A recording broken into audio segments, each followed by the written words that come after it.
Good morning, 11 a.m., Saturday, February 10th, 2024. All right, what do we got here? Oh, I got a bunch of possible topics on hand. I have audio confirmation, unmuting desktop audio, SpeakerBot is up and awake, and Mike, I'm going to come to you pretty quickly here. Let's see, let's go click a couple things there. I'm not hearing you yet. Just put that now. I should be able to hear you, Mike. You should be able to hear me. And then I can. Oh, look at that. Wow. Oh. I got to fix that. Yeah, I'm not showing that on stream yet, so people don't know what I'm talking about, but the exposure is, the video exposure is really wrong. Too bright. Now what the heck, I'll go ahead and show them. Greetings. Hello, whoever said that. I'm not looking right now. Let's see, is that it? This one, right? Nope, not that one. No, not that one. Got to figure out which camera this is. Ah, that's it. Oh, as soon as I clicked onto it, it fixed it. Hello, Mike.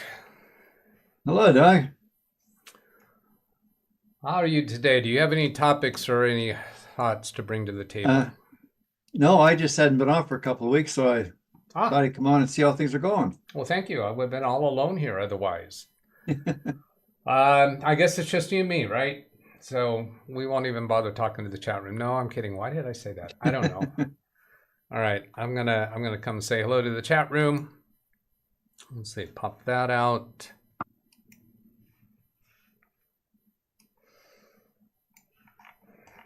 And picture on zoom in with, I don't remember how to zoom in. Oh, control plus sign.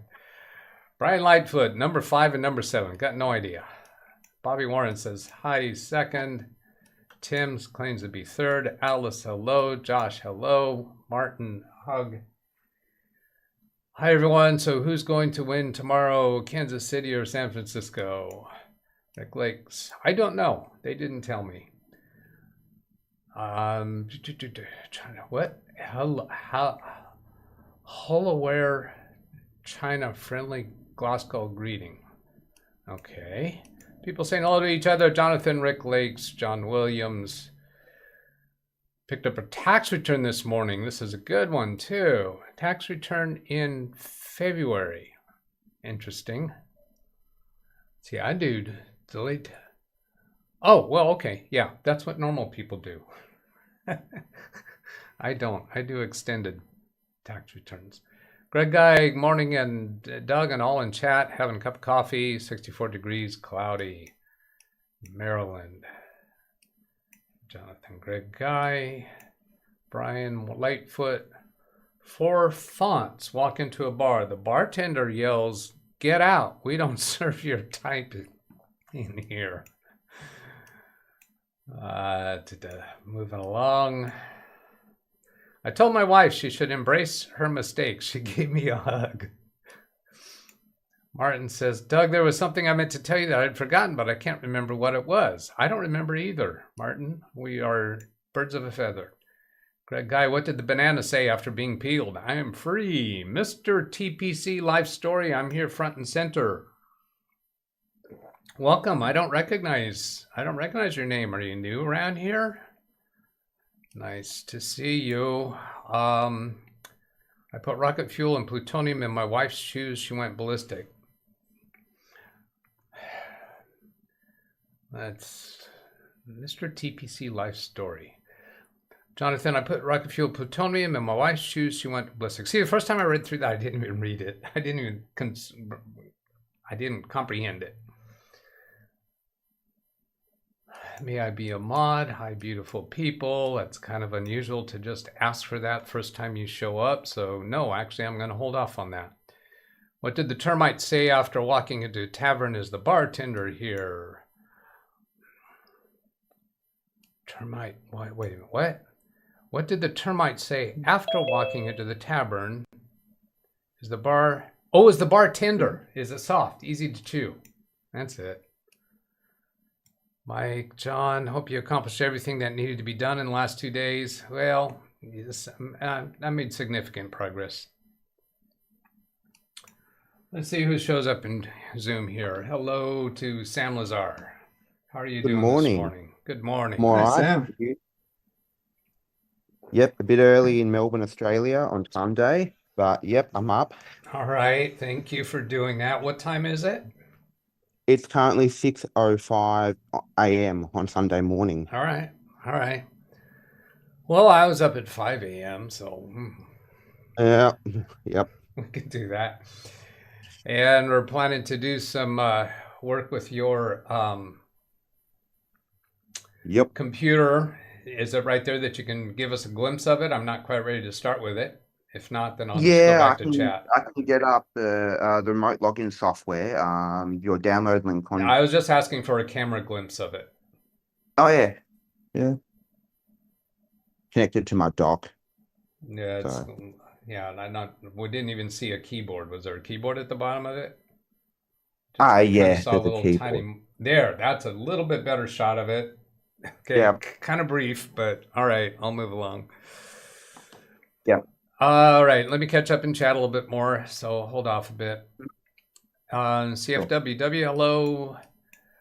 Ken Stout listening while driving. Doggone, he promised he wasn't going to be here. Just kidding. Heavy peeps. I'm here facing issues. What are the issues? Are you referring to computer issues? That's what we deal with here. If it's life issues, it's not really what we're about. Z Minor, hello. Is topic 6 the project that occupied you? No.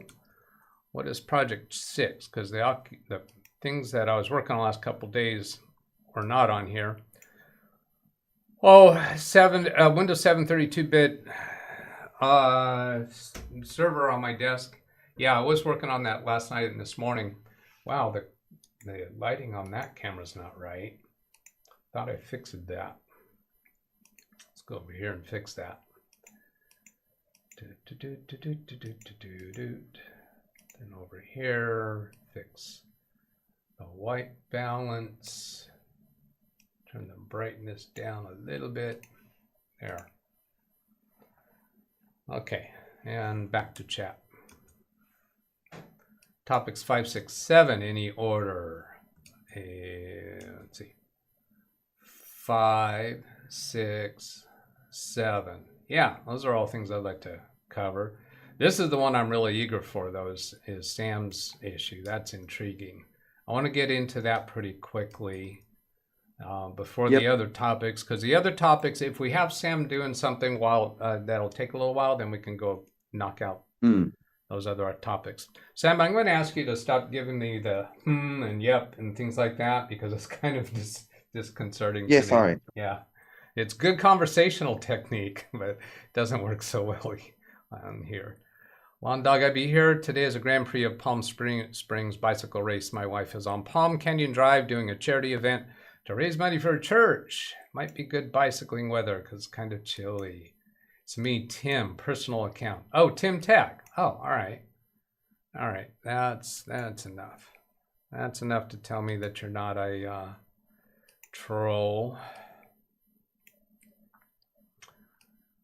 Then Lawn Dog to Sam Lazar, when you came into YouTube picture, there was a thumbs up that occurred on your box. How did you get that? Where did that come from? Well, let's go ahead and answer him, Sam. Why don't you go ahead and explain? Yes, you guys may not like the answer, but I'm on an Apple laptop, and if you have Mac OS 14 or newer, you can do certain reactions, and then you'll get certain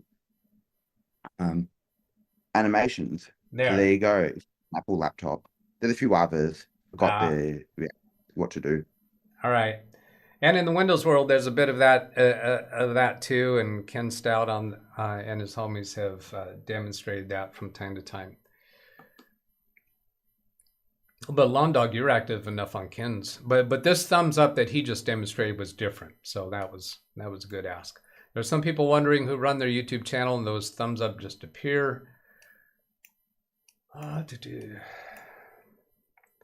Lawn Dog, by the way, one of the best versions of Windows 7 that I really enjoyed was Windows 7 Starter. It was 32-bit and it worked excellent on the single and dual core machines back in the day. Windows, like XP machines that got converted to Windows 7. Tim says, thank you. Okay, Lawn Dog says, thanks for the explanation. So, Sam, are you ready for us to go? Well, let's start by talking about it. In fact, I think I'm going to go at least look at your email on I'll this. be ready in a minute. Okay. Just downloading the file now. I want to give people yeah, so he says, sent me an email. How are you doing? With one of the laptops I was given for the rotary computer drive, I've installed the latest stable version. Then, let's see, I can bring this up on screen, can't I? Yeah, you can share the email, it's fine. Yeah, you said it's okay to if your yeah, email if is someone gets my number, I'll just block them if I don't want them. Yeah, all right. Installed the latest stable version Windows 11, not a custom ISO, then installed all OEM apps drivers, system updates. It's a Toshiba Dynabook 2-in-1. The issue is now it is stuck in Windows 11 tablet mode, and the only way I can get out of it is to connect an external monitor in extend mode. I have not done any sys prep. Is there anything I can do for this? I'm happy to do remote session. Yeah. So I've got and I went and did some Google searching and such and found, as you did, that a lot of people are asking how to do this, and a lot of people having troubles. A lot of people gave suggestions for solutions. None of them worked, or none of them were reported as working. And one of the issues here is that Windows 11 apparently has dropped support for tablet mode. And although I saw documentation that says they'll still support current equipment out there, but the capability to turn tablet mode on and off or manipulate it manually is apparently gone. Is that a fair description of what you're finding? Okay, so what you did is when you first installed this Windows 11 on it, it appeared normal, and then you maybe put it into tablet mode and it won't come out of tablet mode. Now, first thing I want to know is, what do you mean by tablet mode? That could mean the screen image is upside down, or there's a keyboard on screen, or the icons are large. What does this actually mean? Well, first of all, tablet mode started when I started to install all the Toshiba Dynabook software, because I thought all the OEM software might help it. But once I installed all the software, now in tablet mode, my screen's blurred, so everything's big, everything's designed for a tablet. If I start typing, the on-screen keyboard will come up until I start typing with the physical keyboard, so it's in tablet mode. Okay, can you hold it up? And I know it's blurry, but can you hold it up and show us and to keep it there for a little while? Okay, so it is right side up. It's not doing the upside down image. Right side up. Problem. Everything's big. If I quickly open up a browser window, the taskbar goes away until I have to hit start, then it'll come up. So tablet mode. Okay.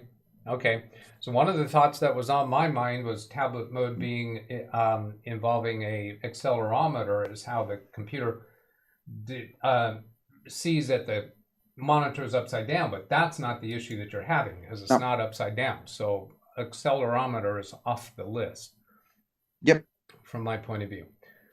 Now, the advice, the only advice that I saw that apparently does work is to reinstall Windows from scratch.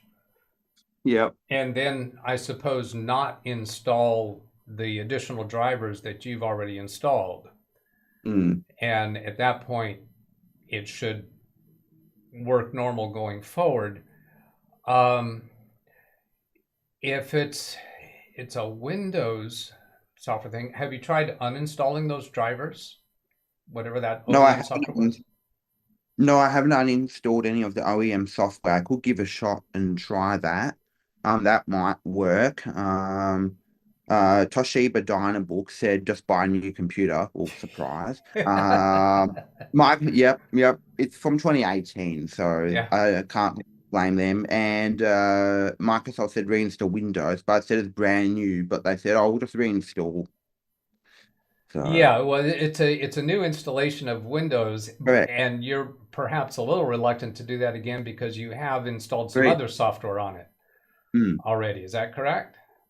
Yeah, only just the OEM software from the manufacturer, so nothing Oh, well, that's much. not much. That's not much. Yeah. So the question is then really is if you reinstall Windows from scratch without installing the OEM software, can you work with it for a while to determine that it is running okay and just never install that software?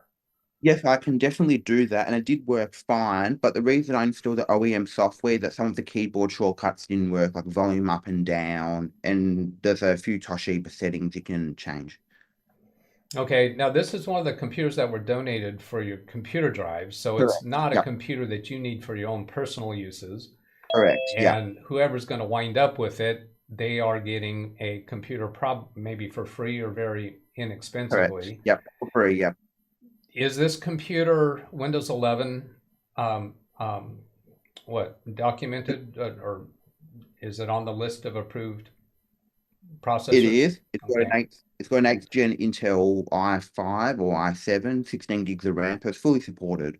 Okay. So you didn't do anything to No, no force Windows 11 shoehorning. on. All right. I'm hard pressed to imagine that it's to see any reason why you or even we should care to spend much time on it. Now, maybe I don't quite understand the things that the OEM software lets you do that wasn't available otherwise. Are those things important to the functionality for the recipient? Yes and no. One of the programs is important. That's if you buy a third-party stylus, you can adjust some of the buttons on it. The Dynabook Toshiba stylus. The power saving mode gets renamed to eco mode. So there's a few things, but not a lot. All right. Yeah, I really lean towards the side of saying that somebody's getting something for cheap or free are going to have some Minor. lack of functionality. Mm. And since there is no documentation showing how to accomplish this, is it worth you spending your volunteer time to try to make this work in a way that the end user might not ever notice or care about? And if you're going to survive in doing your volunteer work, I suggest you don't go overboard on trying to do things that nobody may even notice or care about. From a technician's curiosity point of view, I'm hard pressed to say it's even very interesting that way, because when are we going to come across something like that? Now, another possibility is it possible to disable tablet mode using group policy? Rand Israel asking, is it possible to disable tablet mode using group policy? That's interesting. Did you find any registry locations where tablet mode is managed? No, I didn't find anything to do with the registry, but I found a few things in CMD like Scan Now, which did nothing. But I'm afraid if I disable tablet mode, someone might fold this into a tablet and it would still be in desktop mode and it might not be that user friendly when a tablet. Yeah, that still kind of goes back to how far do you go for doing a volunteer and charity type equipment. Yeah, now in Windows 10 mode, that computer probably works fine. From the Google searches I found, it said that it worked fine. So then it comes up the idea, well, do you if you prepare it in Windows 10 mode, they're going to have a limited amount of life for it in that. And another thought that came to my mind, depending on the size of the drive, you could set it up with a dual boot, and a person could boot into Windows 10 mode if they're wanting to use tablet mode and Windows 11 otherwise. How large is the drive? It's fine. Let me check. Let me just go to disk part and I'll quickly check. Partition. I think it was 500 gigs from memory. Yep, 500 gigs. Okay. That option, as far as a dual boot, could be useful depending upon the end user's scenario, what their workflow is, but I I think doubt that's it. highly unlikely.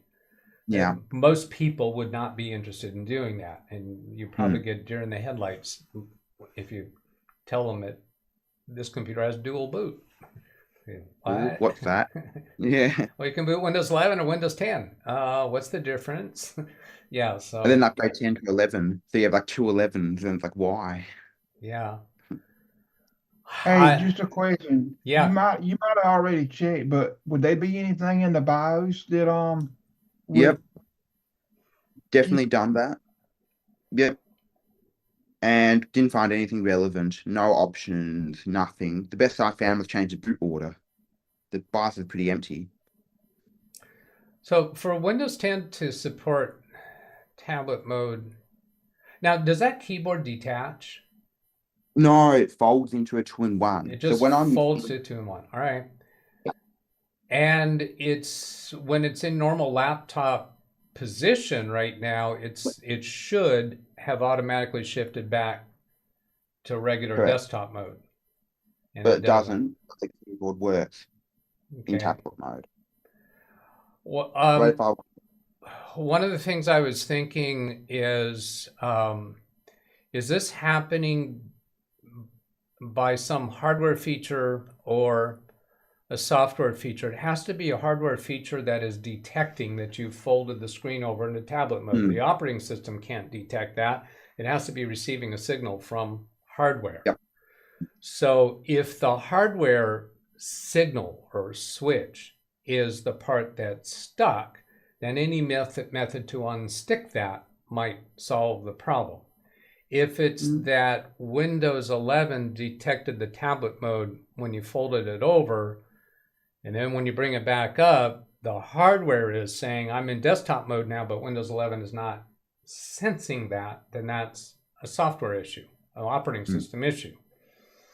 If it's a hardware problem that's happening, I was wondering if booting it to a Windows 11 installation USB might be enough to...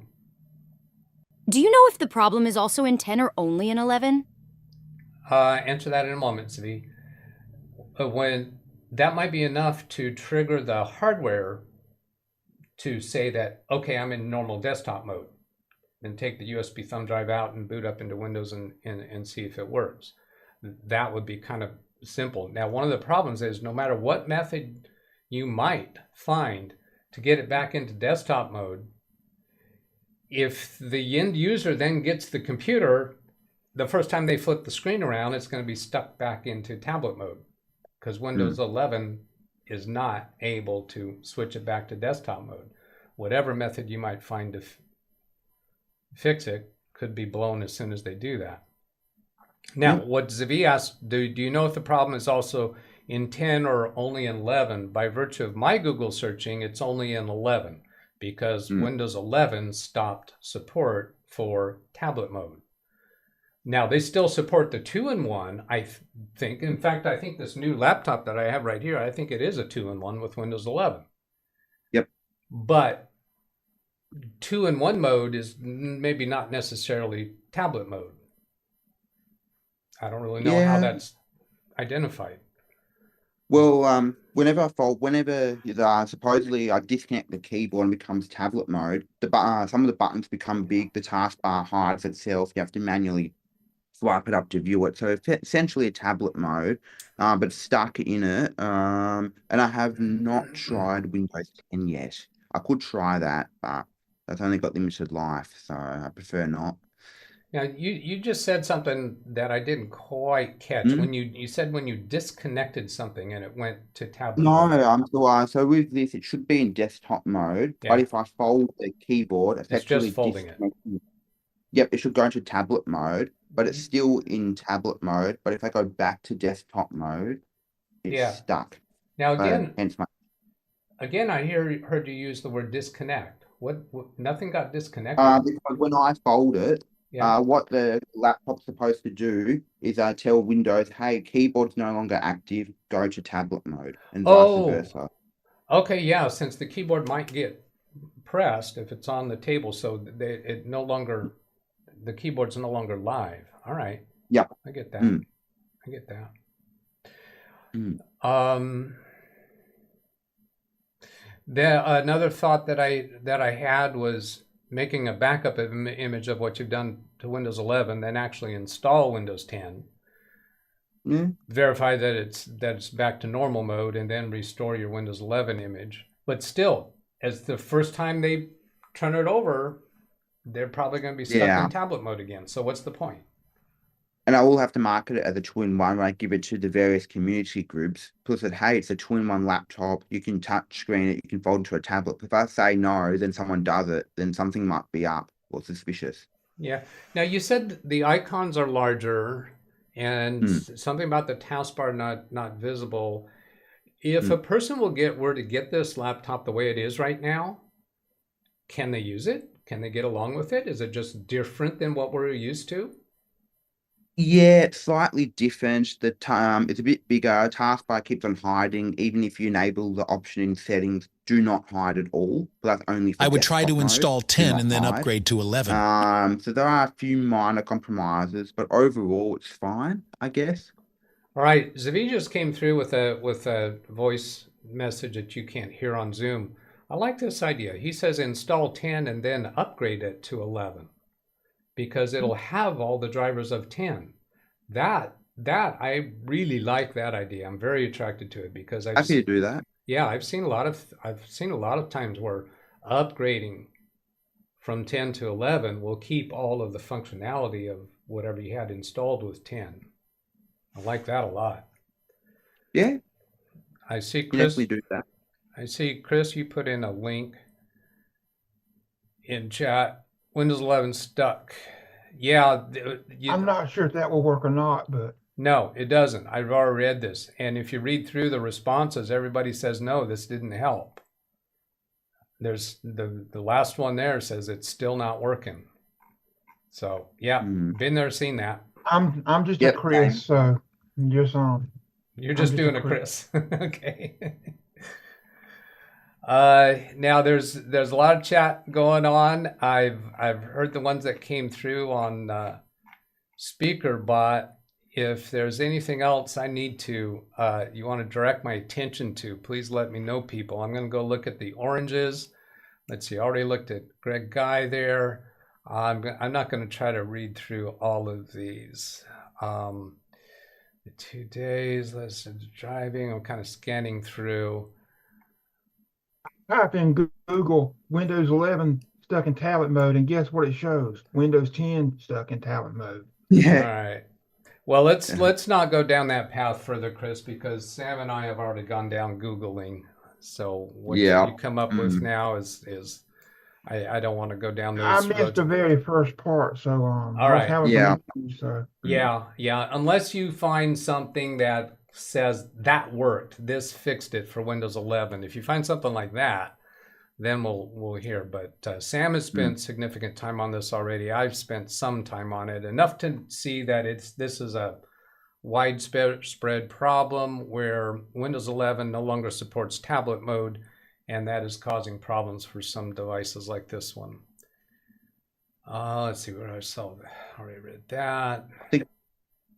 I think Microsoft should bring back the manual option in Action Center, the disable or enable tablet mode like on Windows 10. Yeah, that would help. Yeah, and the Microsoft link that Chris just put in and others don't have anything about that, so apparently that's not available yet. Yeah. Here's Ida Rivera saying in my 2-in-1 there's a button to activate deactivate tablet mode in the notification area. Is that Windows 10 or Windows 11? Windows 11 is where we have the problem. Yeah, 10 probably doesn't. Yeah, 10 has that feature, doesn't. 10 has that button. Yep. Can't see it in 11, so.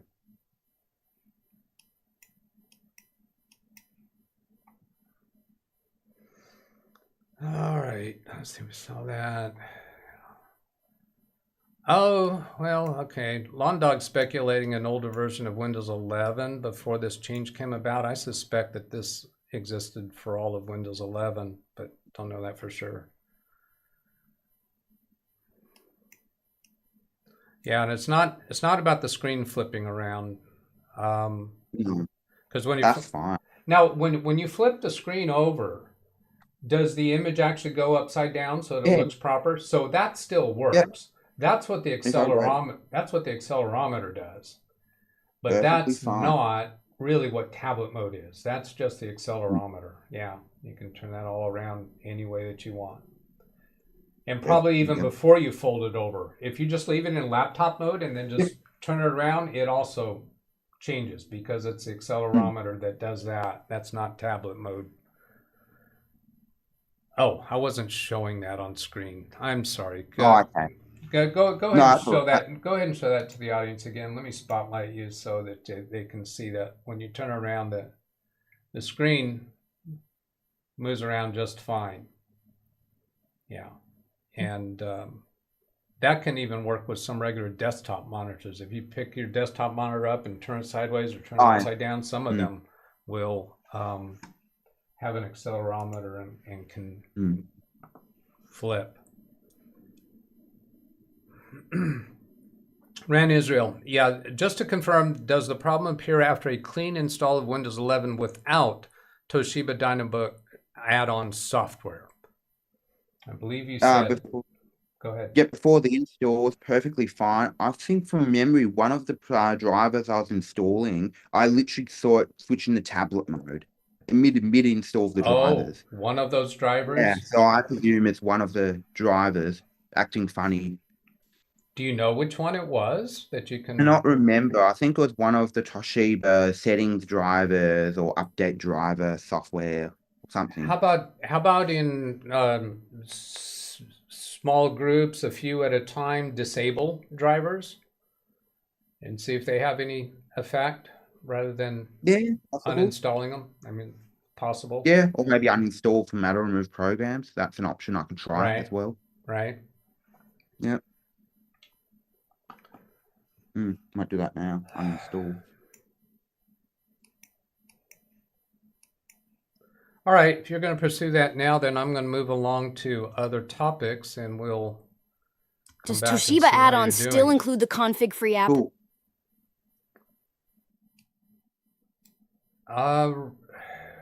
Ran Israel asking this question for Sam. Does Toshiba add-on still include the config-free app? No, I didn't install that or couldn't find the option on their website. You didn't see that? Laptop.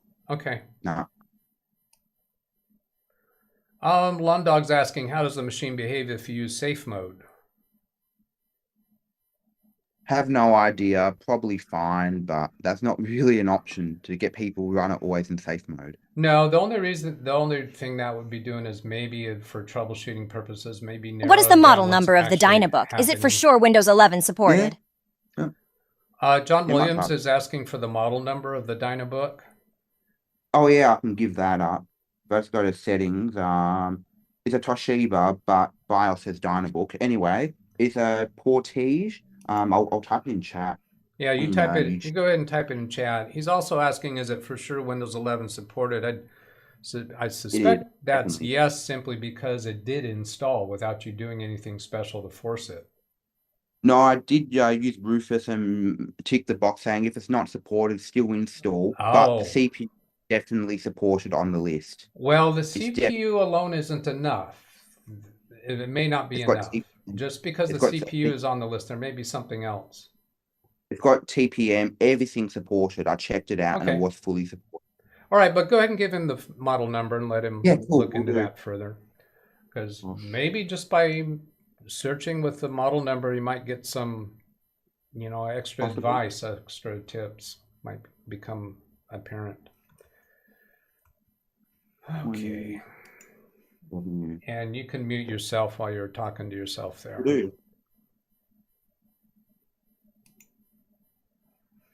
Okay, then I'll go over here to, let's see, is this the right? Yeah. That's Sam.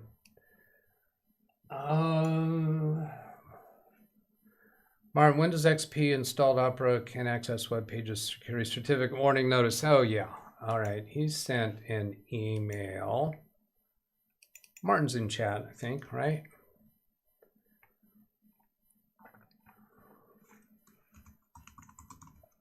Yeah. So let's check out this. Yeah, here's what he's sent. We've kind of followed the progress on this a little bit. I know you're excited by Windows XP issues and no doubt eager to know what progress I've made, if any, to my Sony Vaio laptop. Haha. That is a sarcastic comment from him, I think.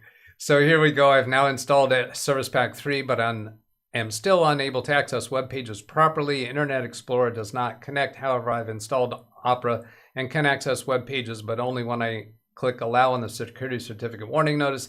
Do you have any suggestions? No, Internet Explorer will not work on the internet. It is no longer supported. It is essentially blocked. There's very, very little that it could ever be accomplished with that. Opera is the right solution.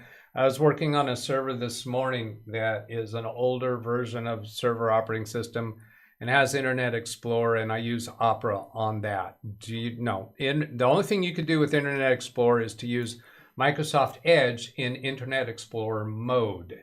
I do use that in some client offices for specific circumstances where the websites involved require Internet Explorer mode. Government sites. Yeah, of course it's government that doesn't keep up with the times. So Opera is the right solution. Nothing's going to accomplish with Internet Explorer, and I've gone down that road significantly. Now, I don't think you'll find anything. It says I can ping websites in command, have strong network connection. Yeah, I think Opera is, or a third browser system like that is the way to go. Internet Explorer is not going to cut it. Not going to work. Let's see, then get back to other topics. So that's my response to Martin. Unboxing and plans for configuring 3 new computers in the Windows 7. Let's go to the Windows 7 because that's more of story time, and this one is story time. This computer, I finished my work on it this morning. This is a peer-to-peer server, meaning it's not a true server operating system. It's Windows 7 32-bit. And there was a point in this office where we had all the computers. We bought brand new Dell computers. And the first thing I did was install Windows 7 32-bit because they were using a software that it was not capable of running under the 64-bit operating system. It required a Windows 32-bit operating system, even though the computer hardware is 64-bit. Since then, we have upgraded the other computers in the office. They are now on, they're on Windows 10. We haven't gotten to Windows 11 yet for them because still their vertical market software, it doesn't keep up with the times, but they're still using this Windows 7 32-bit for the accounting software. And they were having problems with posting. They would do weekly postings where from their point of sale software, they post the records into the accounting software, which is on this so-called server. And it was doing a partial post, meaning the point of sale software was claiming the posting completed, but it didn't actually complete in the cost of goods sold portion of the point of sale software, so it still showed as an open invoice on the point of sale software. The accounting software received all the records fine, so they had to rerun the posting, and that caused their cost of goods sold accounts in the accounting software to keep growing incorrectly, and so reporting false numbers. my client did some work, spent some frustrating hours with the tech support for the point of sale software and got nowhere with that. I said, let me take a look at things. So I checked some things around. I found Crystal Disk Info and the Seagate tools reported some high error numbers on the hard drive, even though the Smart Info said the hard drive was good. So I said, well, let's just replace it with an SSD that's going to make it run faster, and maybe that's going to solve the problem. So that's what I did on this one. I just did a backup image last night, and then restored it also last night to the new SSD, and then put it back together this morning. So that's the 32-bit Windows 7, and it's still viable. Now they don't they don't browse the internet on this computer. It just sits over there hosting the accounting software. Recent order of 4 replacement, 146 gigabyte spinning hard drives. Let's see, where am I going to show this one? Here.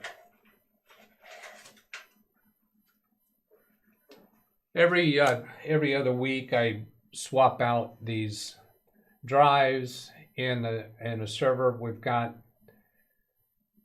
RAID 1, 2 drives in RAID 1 for the servers to boot on, and then 3 drives in RAID 5 for storing the data.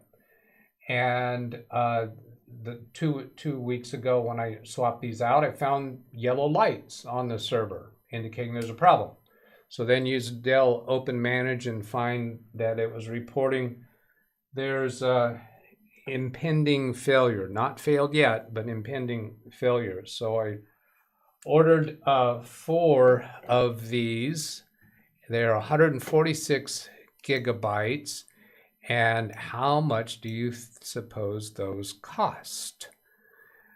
Well, what happens over time with obsolete equipment? What do you think is going to happen to the price? Well, this might not be what you're expecting, because these cost $55 each. So that was very nice, affordable surprise. So I had 2 of them that were impending, indicated impending failures, and I ordered 4 of them. So that is that story.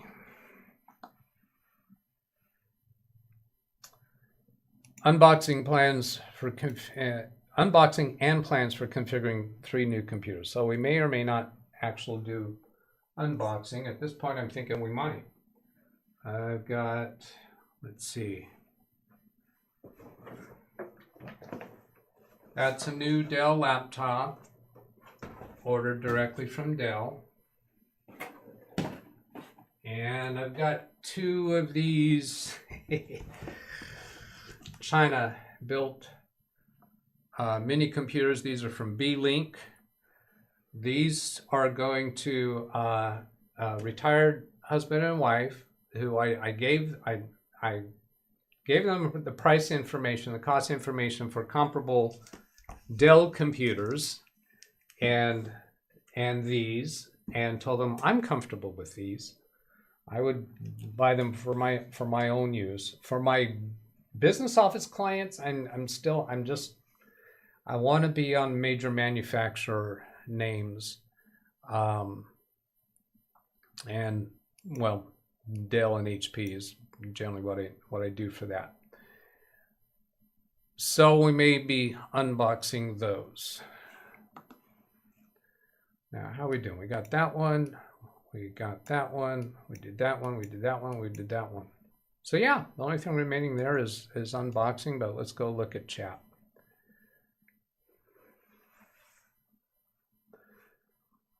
Here's Savim Manor. Not only Opera in XP, you can use Firefox as in the link. Yeah, I'm sure there's a number of other browsers, so it makes total sense that you could use Firefox. Thank you for pointing that out, Savi. Jim asking Martin if he tried Firefox. Yeah, he's been coming back to Internet Explorer. No, give up Internet Explorer. You're not going to. Why are you? Is there a reason why you want it? Why you need Internet Explorer? And in that case, if the answer is yes, how about Microsoft Edge in Internet Explorer mode?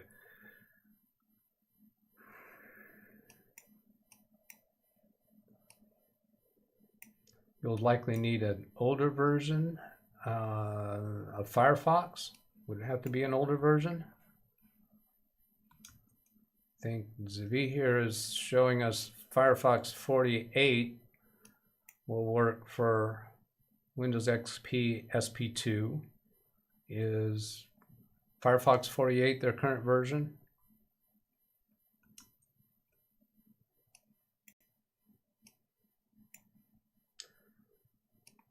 Sam tells us he's currently uninstalling all the software.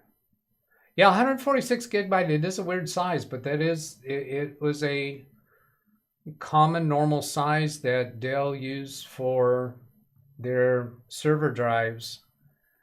They Read all the page. Firefox is up to version 122.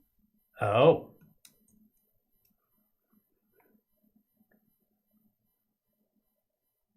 Recommended hardware, Mac, Linux. You want me to read all of that page?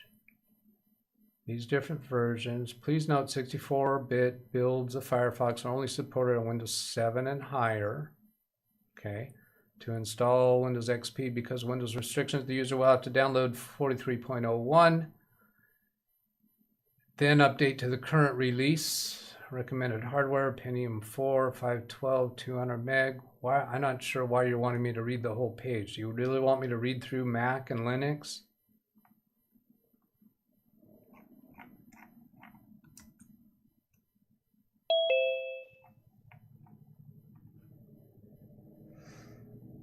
Read all the page.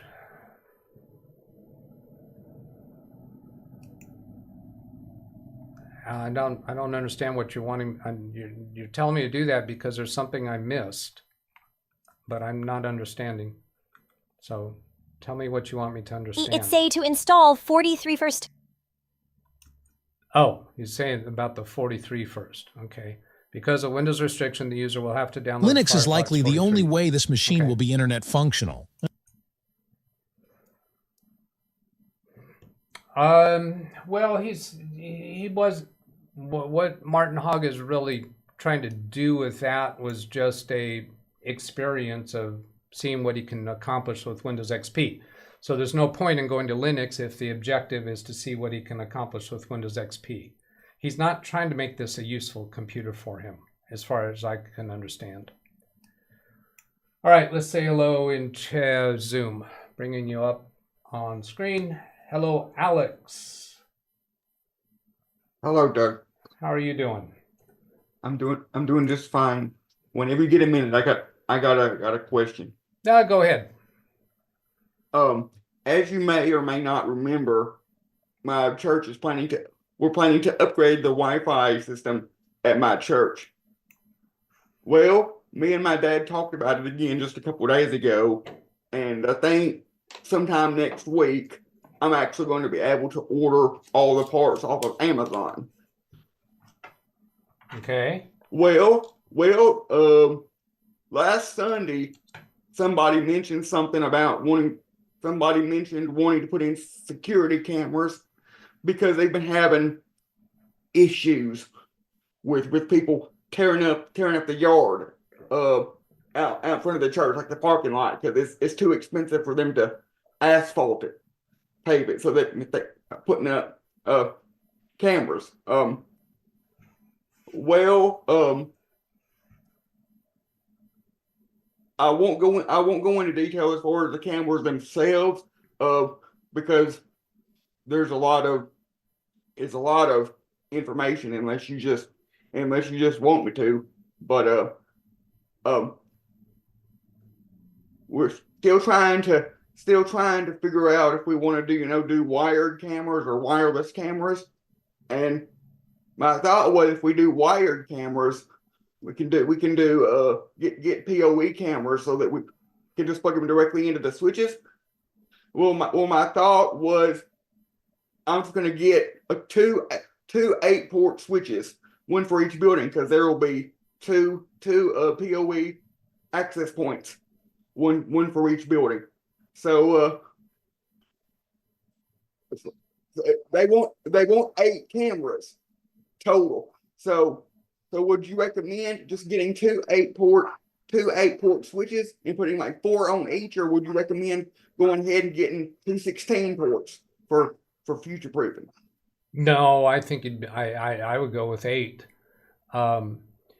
If down the road, if you got 2 8-port switches and you're only doing 4 cameras on each, you've got room to double your number of cameras.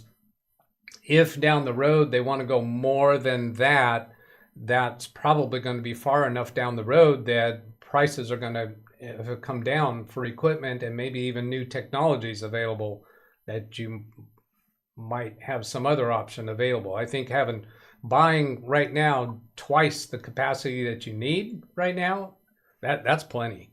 I don't see any reason to go to 4 times.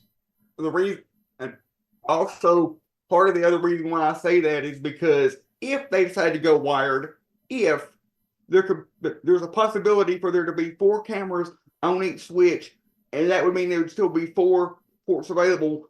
So we wanted to put a computer in each building, and it still have enough capacity enough ports to be able to run each access point, 1 on each, plus the software controller that is required to run the access points. So if I did my figuring correctly, once we plug all that in, if they decide to do wired cameras, once we get all the cameras and the access points and the computers plugged in, it would that would still leave us with at least 2 ports on one switch and one port on the other switch, if I'm figuring correctly. I'm just there's always part of me that wants to overbuy for like future proofing sake, but because I don't want to buy it and then us run out of ports, and then me say, well, we need to spend another $100 a piece to upgrade to 16 ports, I know I could just get like a cheap 5-port or whatever. Yeah, and so now you're getting into a little different picture, and I think the idea of future proofing against spending another $100 or $200 down the road is just not a big deal. I would be making the choice based upon how much extra money you have to spend to get the extra ports now, and if it's not a big difference and the organization can afford that, then yeah, buy the extra the larger size. If they're sensitive to the total price that you're spending now, then I would go on the lower side and not buy the extra future capability. But once you said that you're also going to be plugging computers into those ports, and you're not actually going to have half of the ports free because you're are going to use them for something else, that changed my opinion. So that's getting into a close call, and you don't need anybody to advise on that. You just make that decision. It's not that. I don't think it's that critical. I mean, this is a really small church, and this is a rather large amount of money already, which is in that event, I try to trim it down, and because if you get a reputation that anytime you do something you're spending more than what is needed, then they're going to be slower to approve anything for you in the future. If they get the impression that you're being conscientious about spending their money as wisely as you can, then they're more likely to give you some free reign.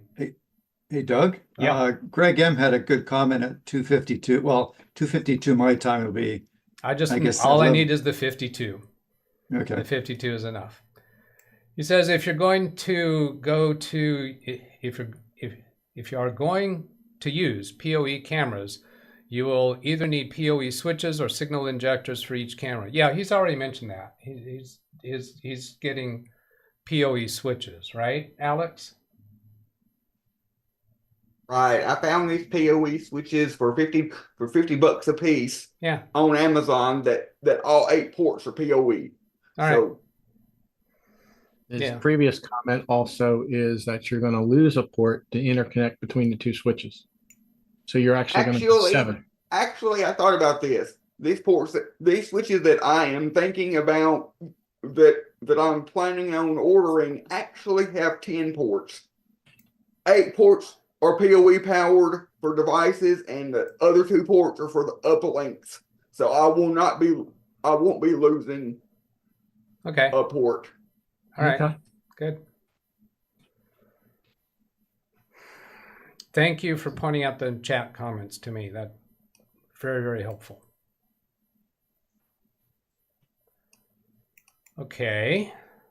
So you gotta go do an unboxing.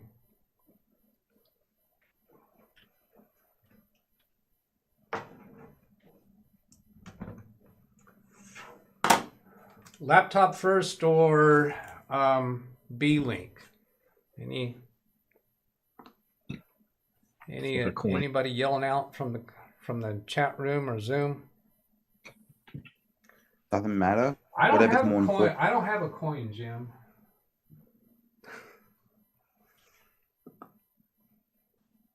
All right, let's go this way.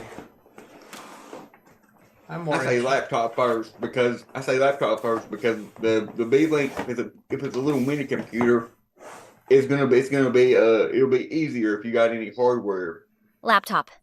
repairs and stuff to do on.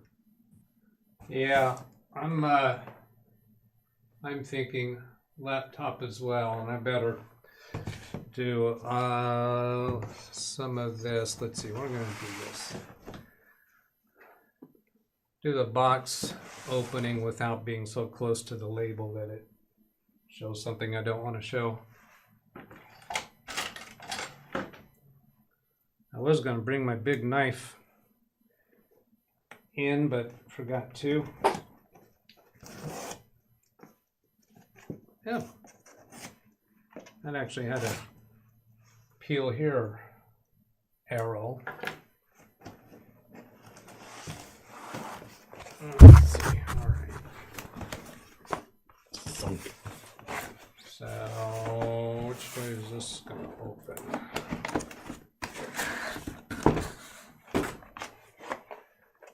There's how they have it packed. And I was hearing, oh yeah, I was hearing something sliding around. I thought, well, that's not packed very tightly, but apparently that's just the power. Now we can come to this camera.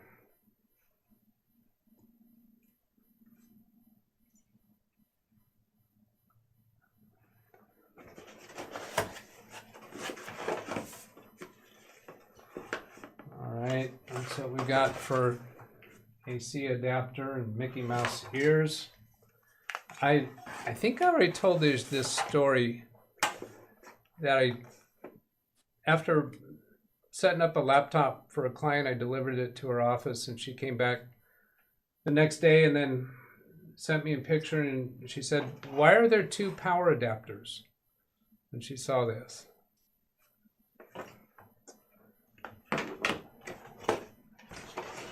Yeah, that was fun.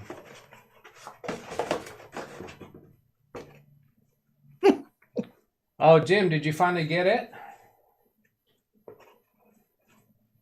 That's funny. Yeah. Does this laptop, I'm guessing, does not have USB-C for power? Well, yeah, it does, because it's a USB-C cable on the power adapter. Well, because my thought was that if it's USB-C, it would not be mandatory for you to use. It would not be mandatory for you to use the power cable that it came with, as long as you've got another cable and device that can output enough power. Yeah, I suppose. I have not looked into that. About I would expect that the amount of power coming through USB-C has got to be consistent from one manufacturer to another. They can't be doing a different voltage and amperage with those, would they?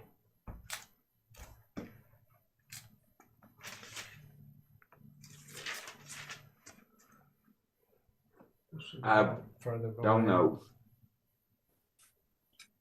Think again. And Israel says, think again. That's not very informative. I'm not sure what you mean, what you're implying with that. It sounds like you're saying I'm wrong, but if you could give me a little bit more, please. All right.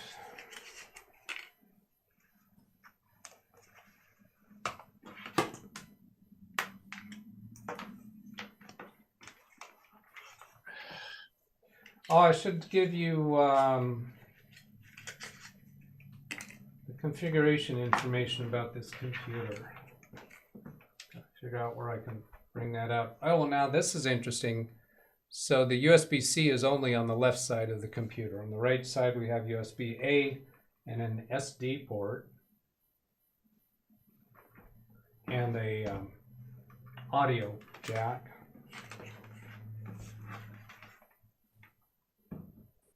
And the left-hand ports, let's see, it looks like a battery light there.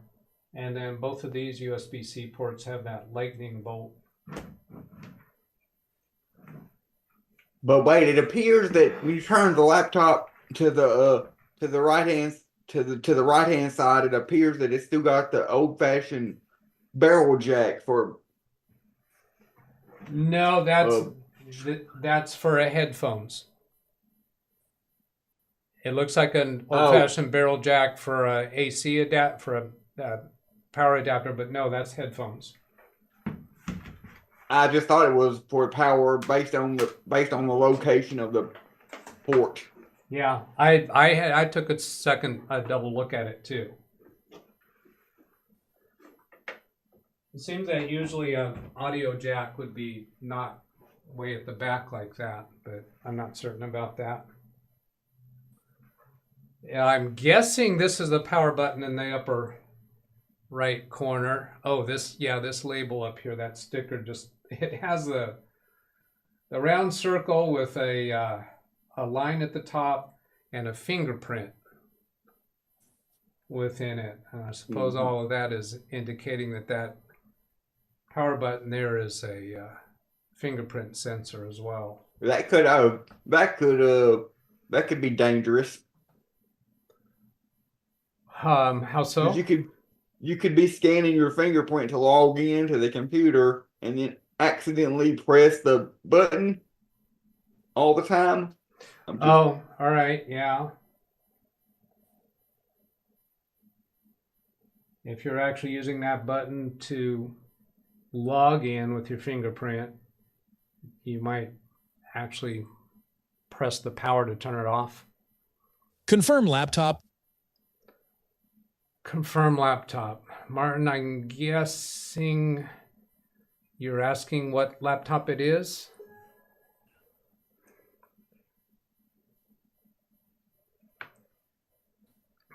Let me go find that information.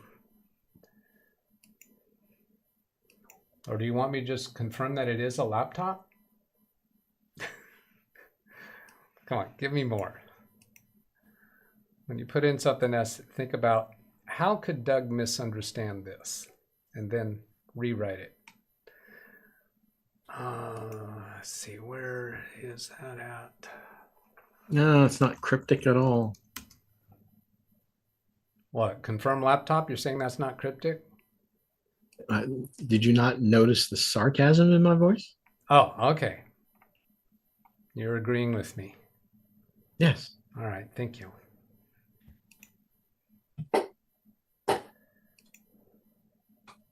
Laptop model? Laptop model. Yeah, working on it.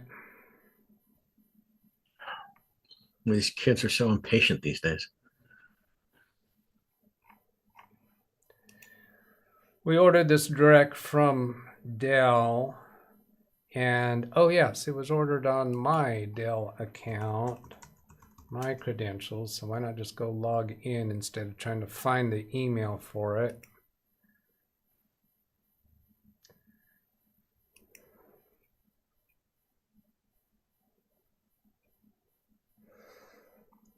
Now,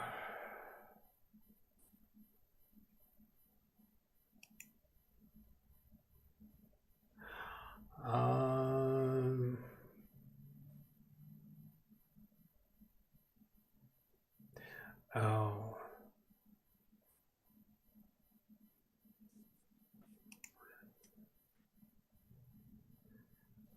I did my initial looking for this online and then ordered it directly through our sales rep.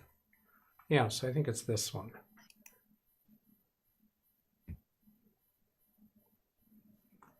Here we go. Inspiron 14-inch 2-in-1 laptop. The user specifically requested a 14-inch. Did not request a 2-in-1. I wound up selecting this one particularly because I like these hinges better than the hinge where when you lift up the lid, it raises the whole back of the computer, because I know of 2 of those types of hinges that have broken. These types of hinges, it's kind of a double hinge, I like better. Originally, I was looking to get him the lowest end CPU because of his uses. Is only going to use it when he travels out of town 2 or 3 times a year for continuing education, continuing training as an attorney. And so that way, the lower cost computer, it's using it 2 or 3 times a year.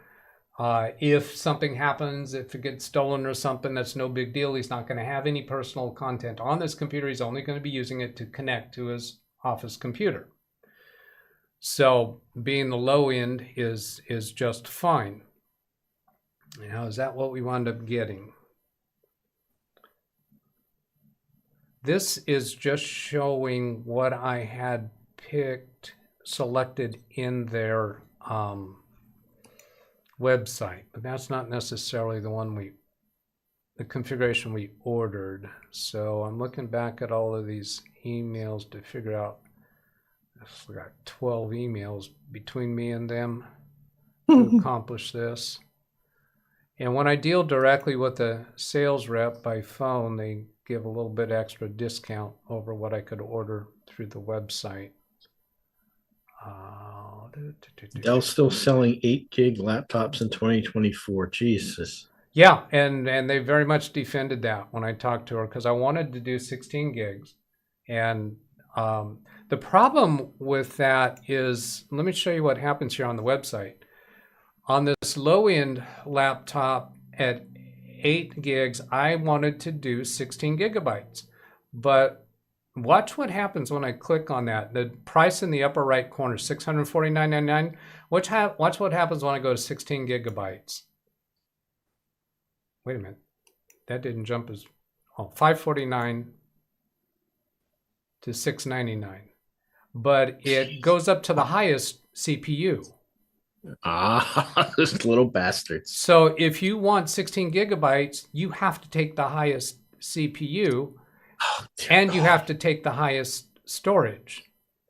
The other thing that I was interested in is, if I come back down to this i3, the other thing I was interested in was getting a larger drive, but really wasn't justifiable for this one, since there's not going to be any significant programs or data stored on this computer. But watch what happens if I try to put, let's just go to the 512. Watch what happens with the price, $649. Wait, what happened to that 500? Didn't we see 500 a little while ago? Yeah, we did. I'm not sure what's going on. It's Dell. Don't try to figure it out. So here I go to the 512. Wait, what? It went down? It was 649 at 256 gigabytes. When I go to 512, it went down. And what else did it change? It changed the graphics. It changed the graphics. But this graphics on the right, I would expect to be more costly than the one on the left, because these, you go to the right, it should be higher, right? Well, it also went, and we cut out French and Spanish. That saved you money? Oh my God. What is going? This is not what I remember it doing. Did it change the CPU? The CPU? Yeah, so that's got the. And they went to the i5. The middle CPU. Now, if I come back down here and go back to the 256, that puts the CPU down. So it's like, if they call this a customization screen, right? If I try to change any of these, it changes other items. Yes, when that's just dumb. Yeah. So here from 256. Doug, you confused the website. Yeah. 8 gigabytes to 16. Watch what happens to the storage. It goes all the way up to the 1 terabyte. If I then click back down on 8, I can't get the 1 terabyte. It forces me to go down to the 512. So I can have 512 or 256 at 8 gigabytes. At 16 gigabytes, I can have 1 terabyte or... No, I can't even have 512. 16 gigabytes. No. Dear God, that's so squirrely. When I discovered this, I figured, well, I'll call the sales rep. Customization, as in check from one of our pre-built options. Right. I just lost. That's exactly what I was thinking, Ran Israel. The customization is select from one of our pre-built options. It's not any customization at all. It used to be. It used to be in the past that I could go through the customization and pick what I wanted, and it did not force me into these others. So then I emailed our sales rep and telling her what the configuration that I wanted. I didn't make any mention about this issue on the website. And she responded with saying, I don't see that configuration available. So I called her and found, they don't have the ability to select precisely what you want. Now, on the AMD, if you go the AMD route, then there's going to be different selections. With AMD, you can't even have a 256 gigabyte storage.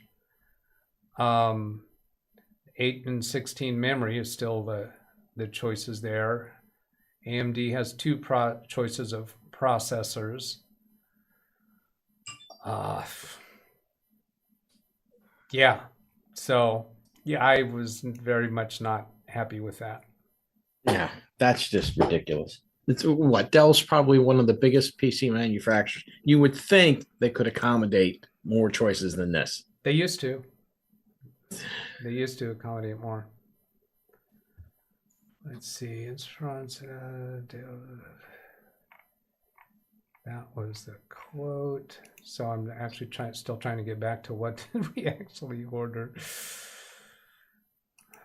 Dell order received. I gotta be careful here because I got a whole bunch. I got names and addresses and such.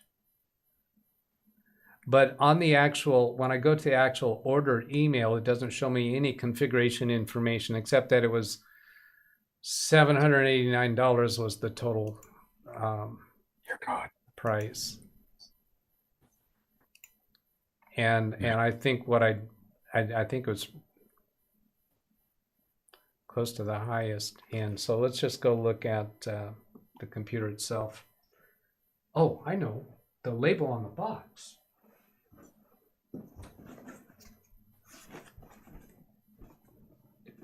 There's the packing list, which has their really weird description of everything. On their computers, when I order a desktop computer, it has more configuration information actually printed on the label of the box. This one doesn't.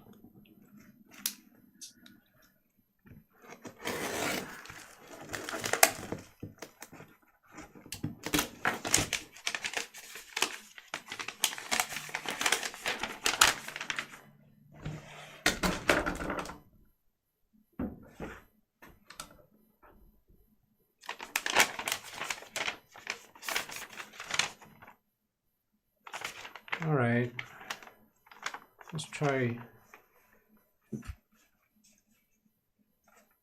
looking at this.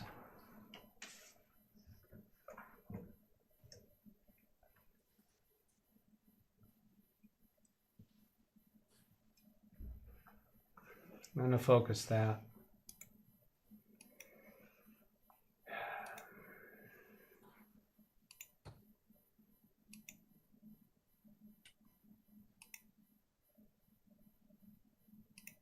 There we go. There we go. All right, 14-inch McAfee 30-day trial. Oh, I'm so happy. i5,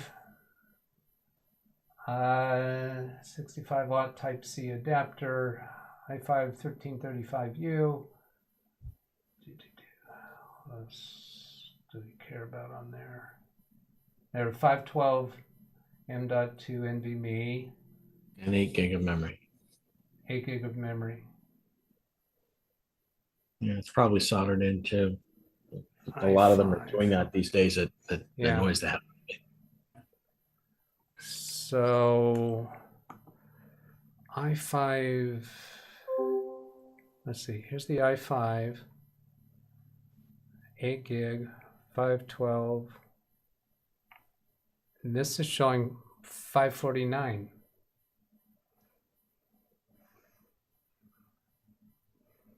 What? And we got a discounted price at 750. Well, I thought the i3 was the 5 something or other. Or was I wrong? Yeah. Yeah, I think this website's just not displaying right, because the i5 couldn't be the cheapest of all of them, right? No, I can't imagine that. Look being here, right. I click on i3 and it's 649. Dear God. i5 is 549. Something's wrong in Denmark.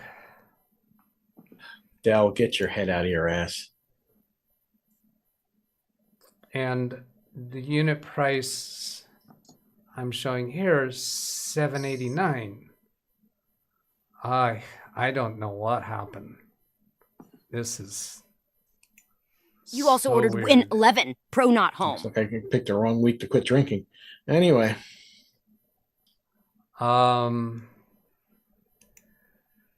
Let's see, where did... Oh, according to Brian says Brian, we got Win 11 got Pro instead of Home. That could account for it. That must be on this. Yeah, that says Win 11 Pro. Yes, I did want Pro on this because in this office our next server installation is going to be Active Directory and logging into the domain, so we do want Pro. All right, so let's come back down here to Pro. See, that brings us to 609, closing the gap. But what in the world? I think I'm going to be calling my sales rep Monday.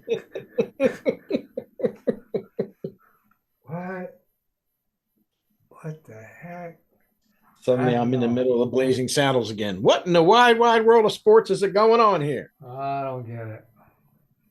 All right. Well, let's let me go ahead and get this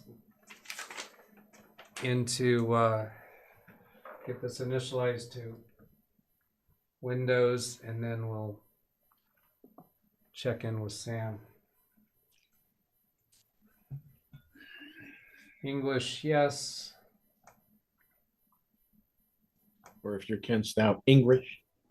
Would you believe the mouse is not responding? I can move the mouse pointer around. I've got English selected. I'm trying to click on yes.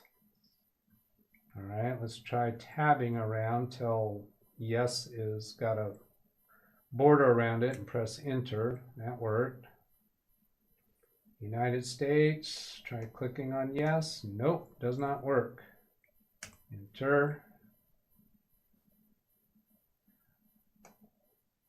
That doesn't work either. Add a second layout. No.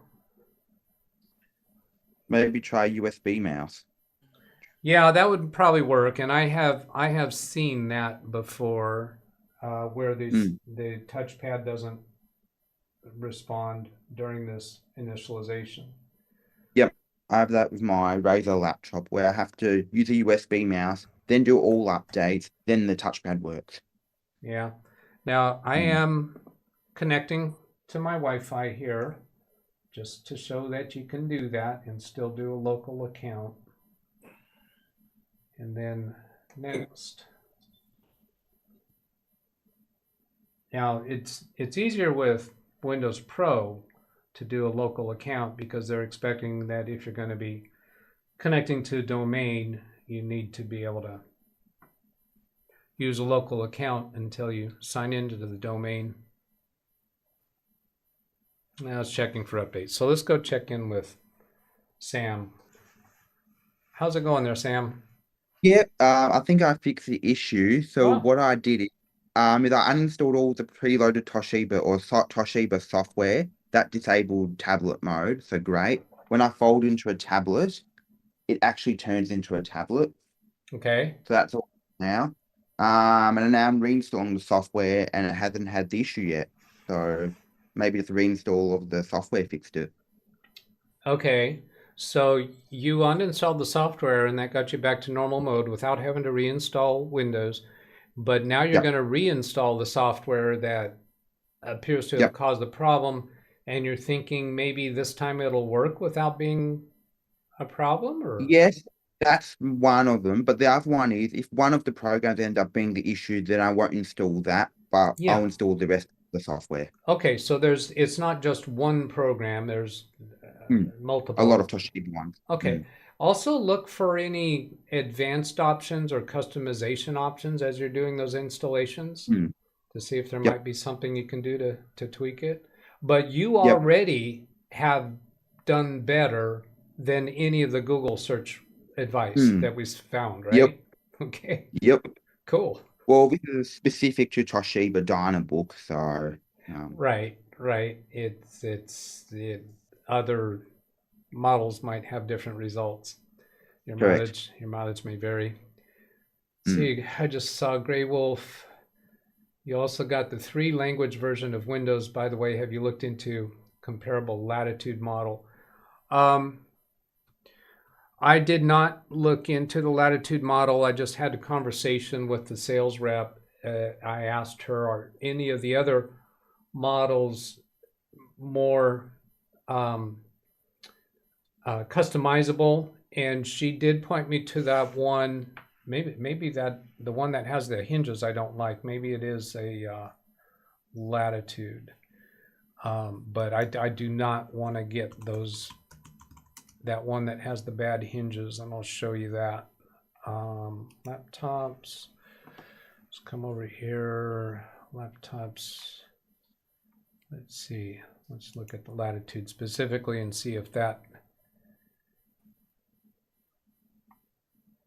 that's not the hinge that I'm concerned about. That's not. So no, the latitude doesn't have that hinge problem. Let's go back to Inspiron.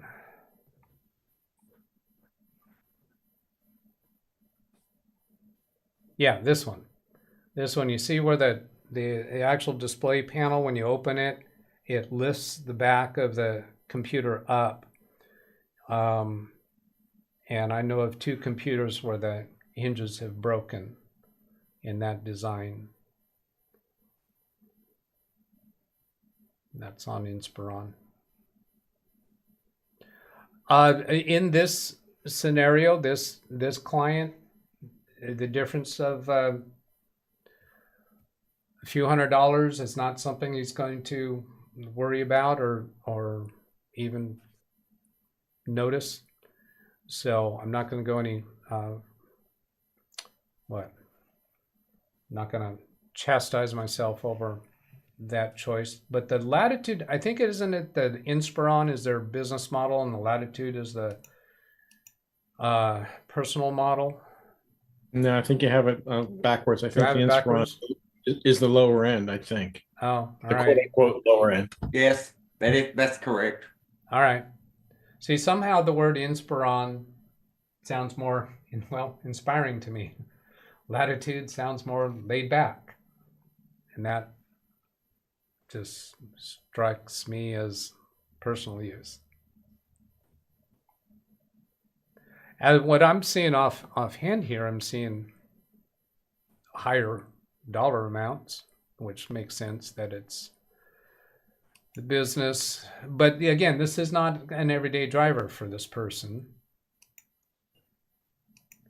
Now, what do we have for customizations here? Maybe these are more customizable in the Latitude environment. I think you'll find that to be true. Yeah, the Latitudes are definitely more customizable. How come you decided not to go with one with the number pad? Just out of curiosity. Because he specifically doesn't need a numeric keypad and he wanted 14-inch. He wanted it to be small and easy to carry around. So it's hard to find a 14-inch with the number pad. I imagine it would be because it's a smaller form factor. It is. Yeah, you generally get a number pad once you get the 15-inch and above. Oh, okay. So the Latitude does not have an i3 choice, which is sensible. Has 2 16-gigabyte choices. So the lowest CPU here is the the i5 1335. We go up 1 on the CPU. Did that move anything else up? Let's see. Can we go 8 gigabytes and have the second one? No. Looks like if I choose the second CPU, then we're forced into 16 gigabytes, which, I'd rather have 16 gigabytes anyway. But this lowest one, you can have 16 gigabytes on the lowest CPU.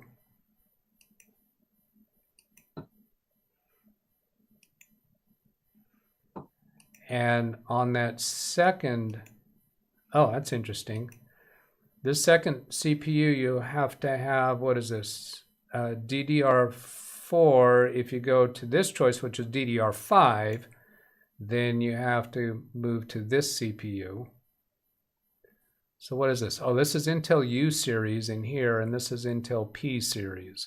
So these are DDR4 memory, and these CPUs take DDR5 memory. Clearly, these are higher end computers. You know what? I do remember the salesperson pointing me to these computers, and since they were such a jump in price, substantial jump in price compared to the Inspiron, that's why I went with the Inspiron for a laptop that is not a daily driver. It's going to be used a handful of times a year, less than a handful of times. And the purpose is to connect remotely to his office computer and do web browsing. And we'll have Office 365 installed locally on it, but all his data files are going to be on the office computer. So really, probably all he's going to use of Office 365 is Outlook for his email. That's basically what I had. When I used to have a laptop at my grandma's house, that's what that laptop stayed pretty much brand new, looked brand new out of the box. I only used it, two or three times a month when I would go over there. Barely got any use. It only had like a Pentium with 3 gigs of DDR2. Oh God. Makes me wonder how wouldn't be able to use anything like that now. Yeah. I've got here the license agreement. I read through all of that while I've been waiting, and I still can't click on the button. Tab to get to it. Name your device. Let's see what I want to do with this one. Do I even want to do the actual name yet? I'm just going to see Inspiron for now. Tab to the next button.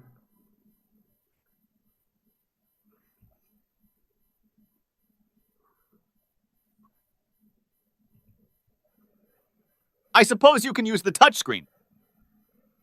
Yeah, that's a good idea, Sam. I should have tried the touch screen because he did specifically ask for a touch screen as well.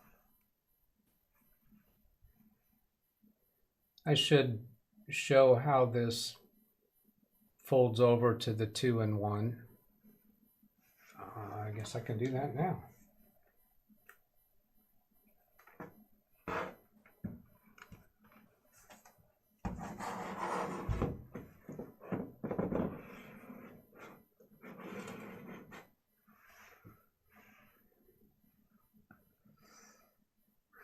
How would you like to set this device up for personal use or for work or school? If you go to personal use, it pushes you towards a Microsoft account. If you do work or school, I think it doesn't even try to do a Microsoft account. Oh, yeah, it is. Sign in options and then domain join instead. If you choose domain join instead, then it goes straight to just entering a name. Where's the keyboard? Yeah. Okay, so I touch into the field and I can use the keyboard. I really don't like touchscreens, even though I do have an iPad. For a laptop, I hate touchscreens.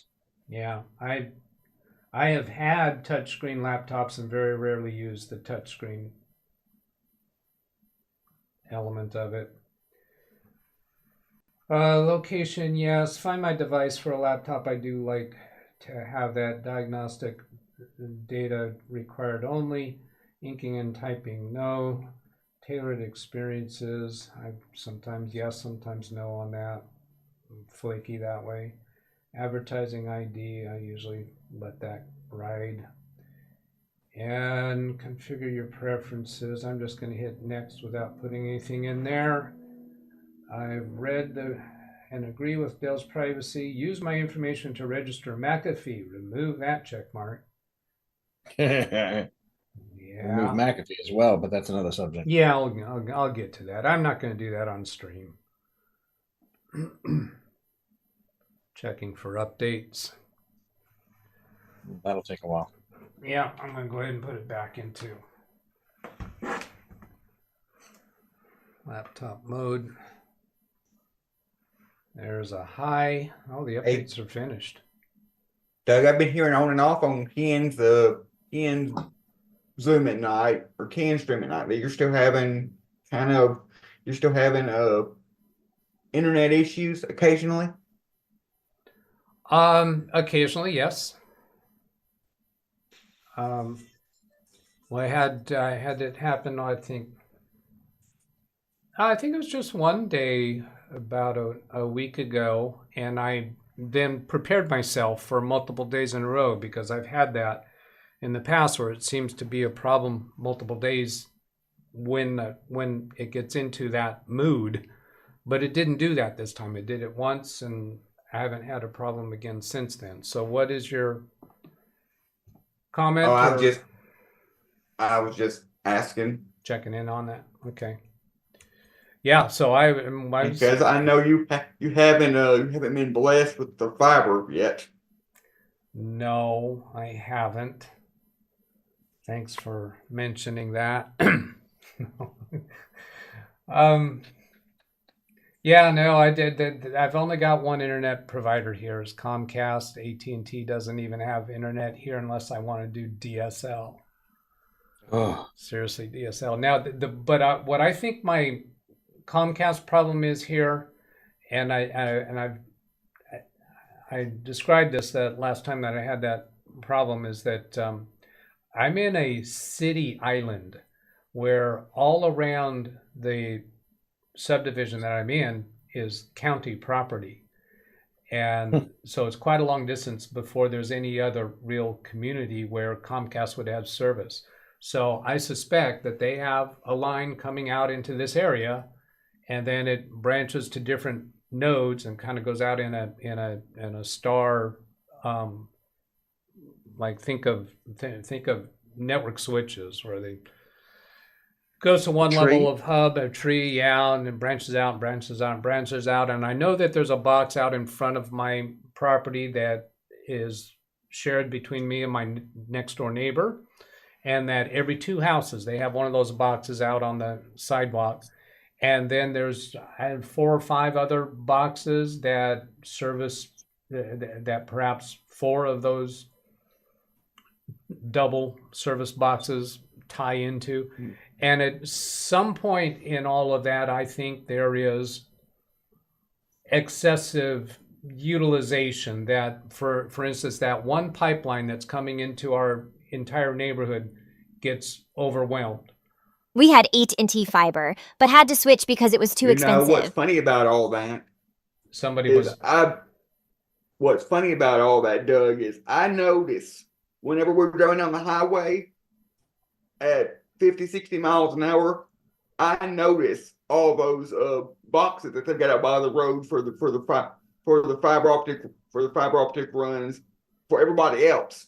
But I still, to this day, even after a year of having this fiber optic, don't know where their box is on the side of the road for me. I don't know where the other end of my fiber plugs into.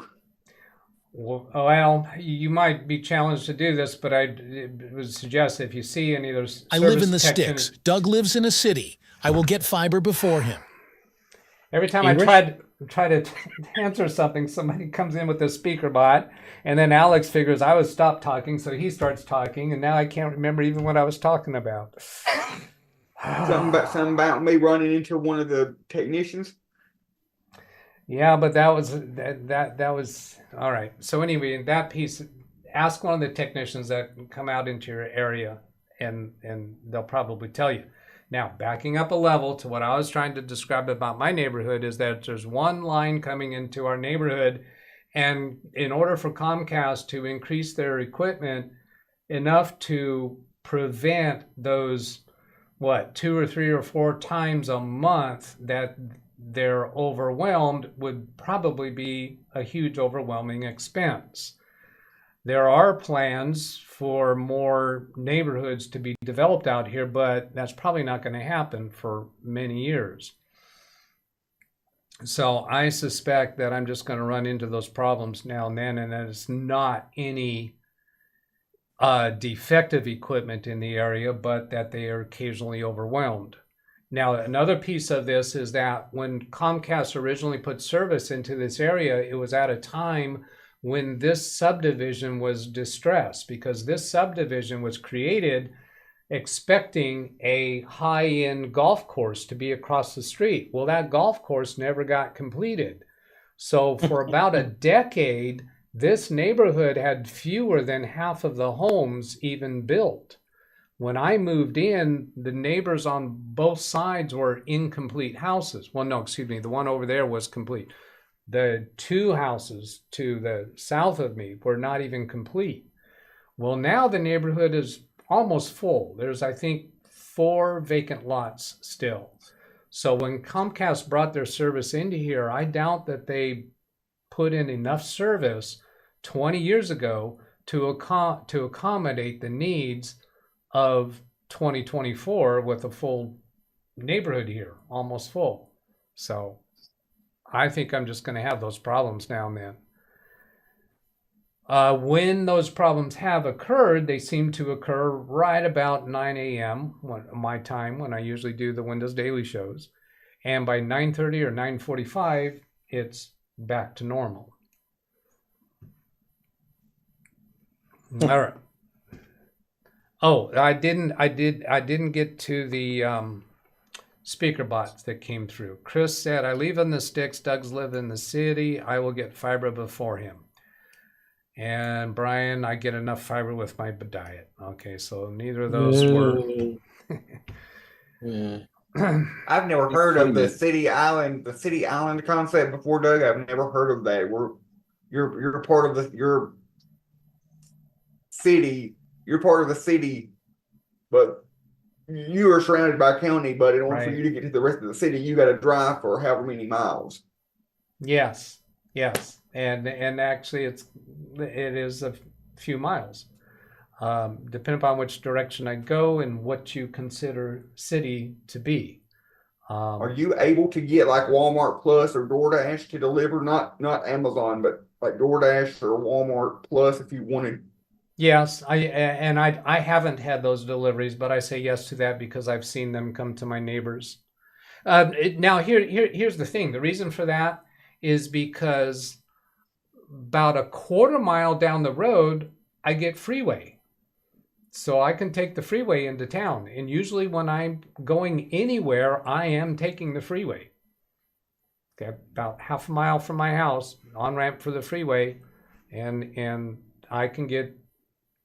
The way I think of it is I can get just about anywhere in town in 15 minutes.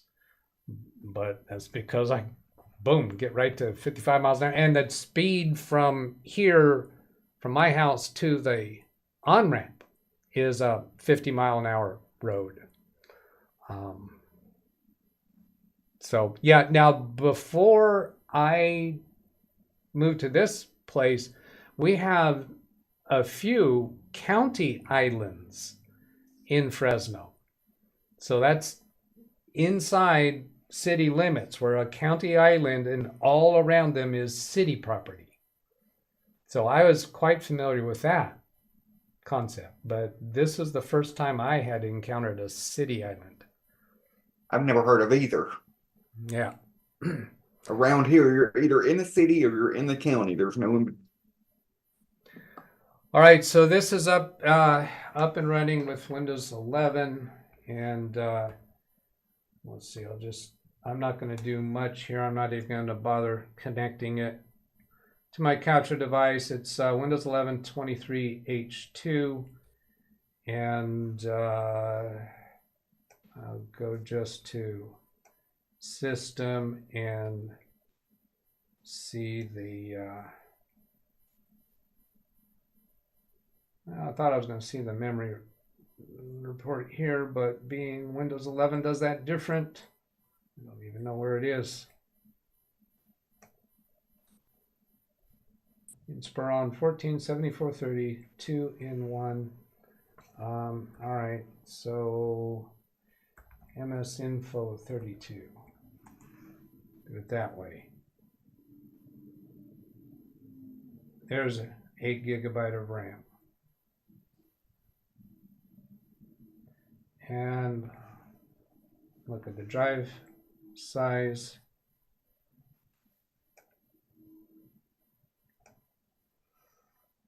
And yeah, that's showing capacity 454 of the formatted C drive. Okay, so now let's go to on these B-Link computers.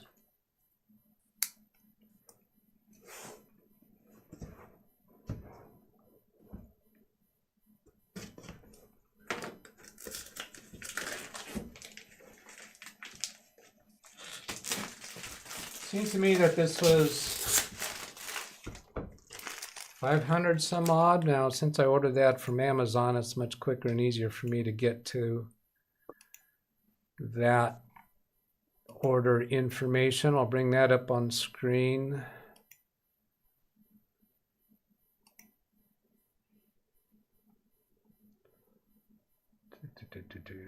This one. B-Link SEI 12 mini PC 12th Gen i5 16 gigabytes of RAM 1 terabyte NVMe $469.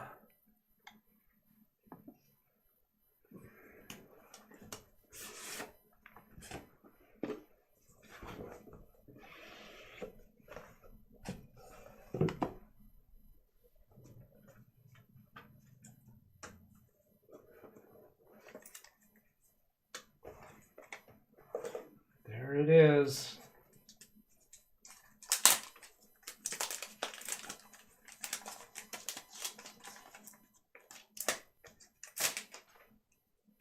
Huh.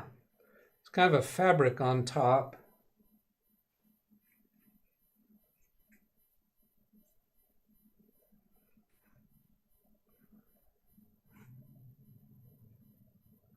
Quick setting button description. Press delete to enter BIOS. Press F7 to enter boot options menu.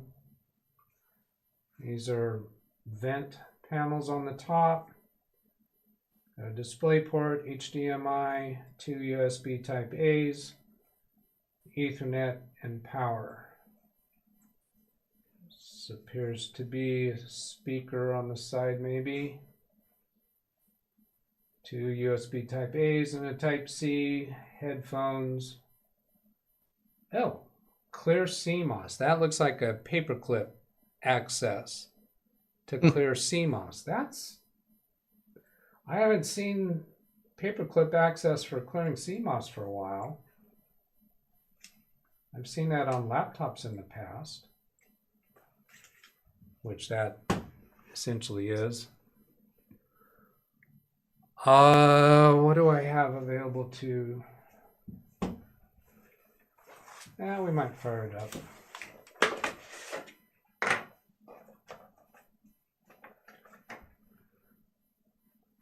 Venting on the sides.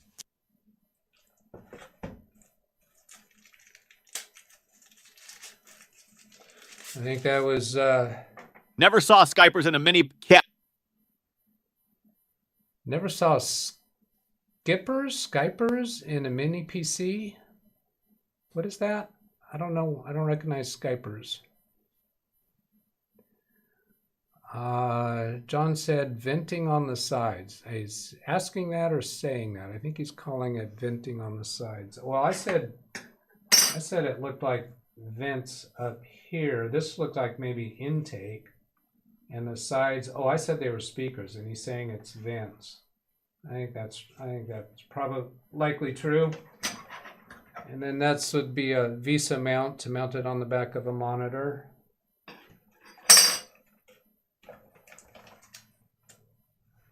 There's a AC adapter.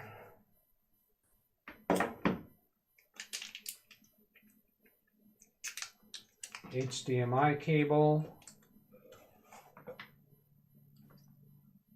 And a short HDMI cable. So if you're mounting it on the back of the monitor, you don't have all that excess cable. So 2 HDMI cables they gave us.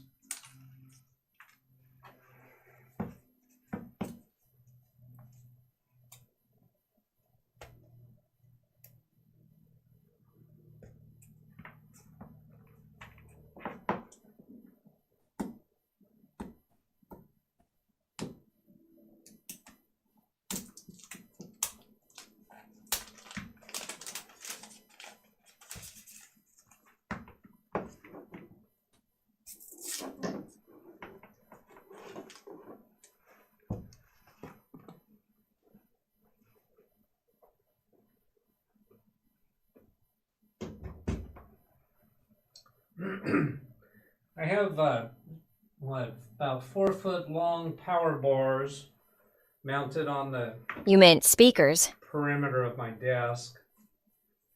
Yeah, I meant that I said those were speakers on the side, and you're correcting me that they're vents. Yeah, so 1, 2, 3, 4, 5, 6, 7, 8, 9, 10, 11, 12. 12 outlets on each of the 3 sides of my desk.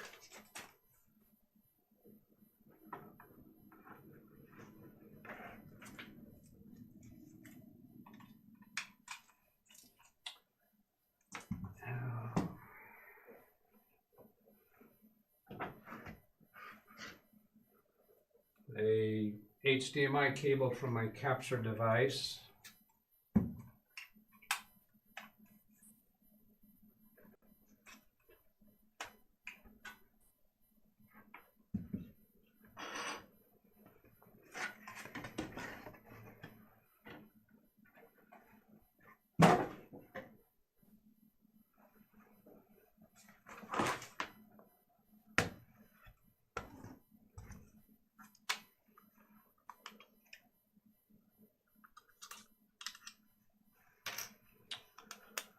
Connect a wireless mouse and keyboard.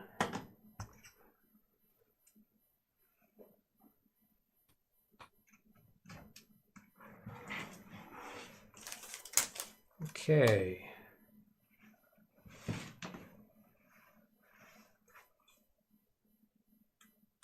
Power on. And then switch to capture device. Ah, there it is, B-Link.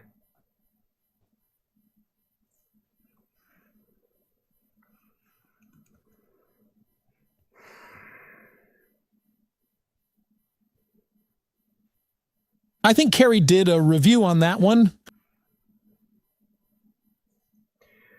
Yes, Martin, I actually went back on Carrie's videos and searched for this computer to see if there was a code, discount code or a affiliate code, whatever you might have, and the code that the link Windows that 10. I found was no longer available, no longer functional, so I just ordered it. John says Windows 10. Did you see a Windows? Is this booting up to Windows 10? It looks like Windows 10 or the original build of 11 because of the loading circles. All right. Here, the order screens called it Windows 11 mini computer. So probably the original build of 11, but yeah, the original build of 11. All right. Mike.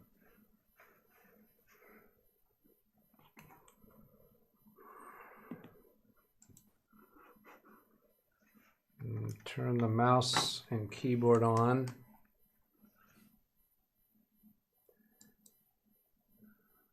Successful click of the yes button.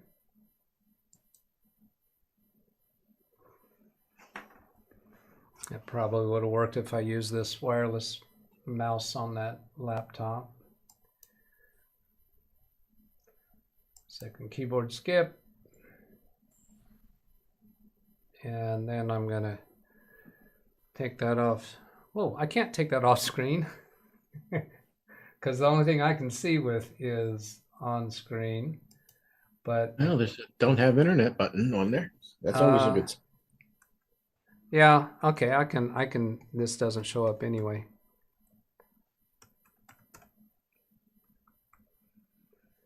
Yeah, I don't have internet, but I'm going to go ahead and demonstrate that you can still get in without a Microsoft account, even if you connect to the internet. Used to be we couldn't do that.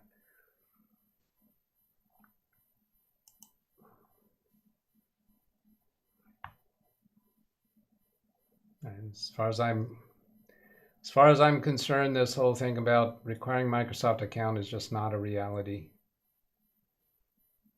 It's not a reality that's stuck.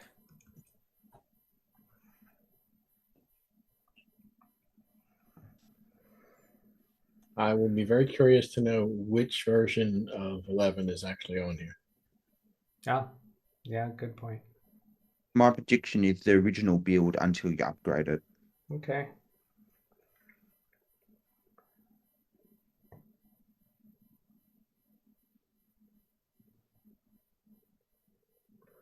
See, Lawn Dog says, you guys mentioned the word or phrase to enter to bypass the mandatory Microsoft account. Either I'm deaf or don't hear it nice and clearly, or I'm forgetful, but I got my pen in hand if you're going to give that name or number phrase.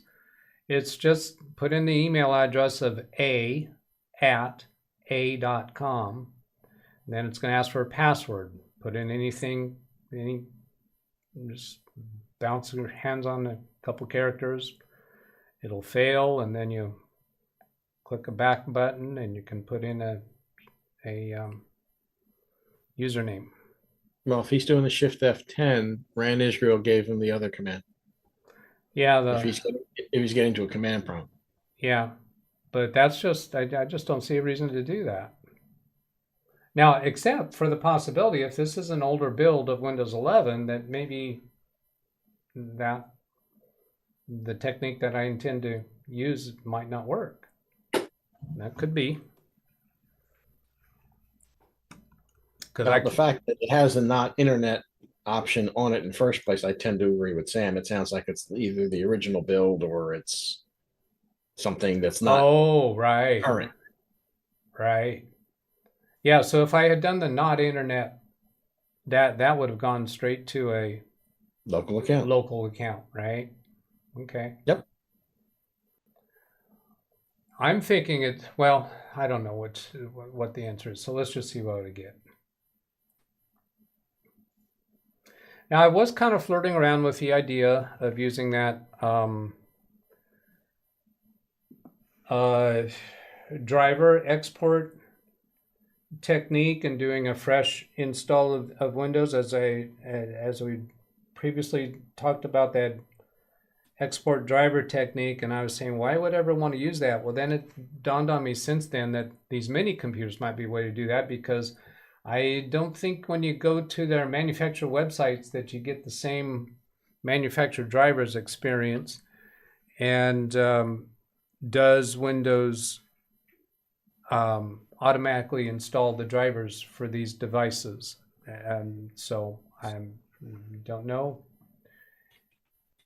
Let's see, let's turn that picture off. License agreement, accept.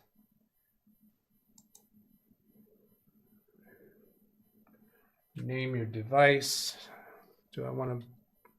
I'm just going to skip for now. I'll just skip for now. I am going to be putting a name for the device because the two computers, the husband and wife, I would like to be able to browse between them with a name that's meaningful to us. Oh, it has work or school. Oh, this is Pro. That's why, right?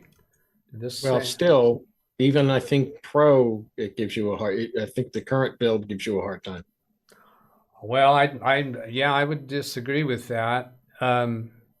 Now, but maybe there's a different path that I'm going to show that you haven't been going down, because you might be reluctant to with what you're about to see me do. Let's see, get back. I keep struggling to find the right button. So even though this is going to a home environment, I'm going to say that it's for work or school, because that specifically means that you might be wanting to log into a domain. So I'm going to click sign in options. I'm not even going to do the a@a.com. Click sign in options and then domain join again instead. We're not going to join this to a domain, but I'm just lying to Microsoft. It seems fair, quite frankly. Yeah. Microsoft lies to us enough. Oh, yeah, absolutely. All right. So let's see. Actually, I want to call this admin.